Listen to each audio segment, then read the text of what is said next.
டேய் பொடியா என்னடா பண்ற? அவ்வளோ திமிரு. என்ன இந்த பொடி எனக்கு முத்தம் கொடுப்பியா? எதுக்கு என் மூக்கு இடிச்சு நான் விட்ட? பிச்சைக்காரங்களுக்கு முத்தம் கொடுக்க மாட்டேன். அப்படின்னா உனக்கு என்ன பிடிச்சிருக்குன்னு சொல்ற லட்சணமா இது? எனக்கு என் பாட்டி கூட வாழ பிடிக்கல. உன் கூட தான் வாழ ஆசைப்படுறேன். அதுக்காக டேய் பொடியா முத்தம் கொடுக்குறேன் நீ மூக்க உடைச்சு விட்டுட்டு திடீர்னு என்ன கொஞ்ச நேரம் வாய் மூடிக்கிட்டு சும்மா இருக்கியா? உன் வாய் சும்மாவே இருக்காதா? எப்ப பாரு லொட லொடன்னு பேசிக்கிட்டே இருக்க.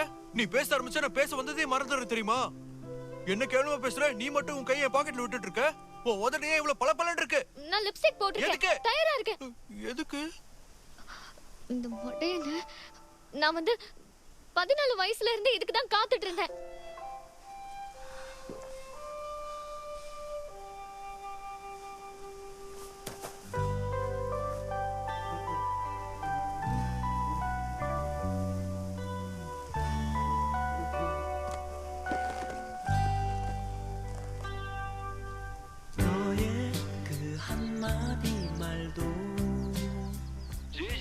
மலர் கண்காட்சி மீண்டும் ஒருமுறை துவங்கிவிட்டது.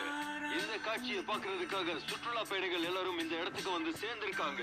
குறிப்பா இந்த வருஷம் இளம் ஜோடிகளுக்காக பல விசேஷ நிகழ்ச்சிகள் நடத்தப்படுது. இத பத்தி இங்க வந்திருக்கிற சில பேர்கிட்ட நாம கேள்விகளை கேட்கலாம். ஹலோ, எக்ஸ்கியூஸ் மீ, நான் உங்ககிட்ட சில கேள்விகளை கேட்கலாமா? இந்த மலர் கண்காட்சியை பத்தி நீங்க என்ன நினைக்கிறீங்க? இந்த பூக்கள் என் முதல் காதலை ஞாபகப்படுத்து. முதல் காதல் ஞாபகம் வருதா? அவ கூடவே போயிடுங்க. அம்மா, அப்பாதான் உங்க முதல் காதலா?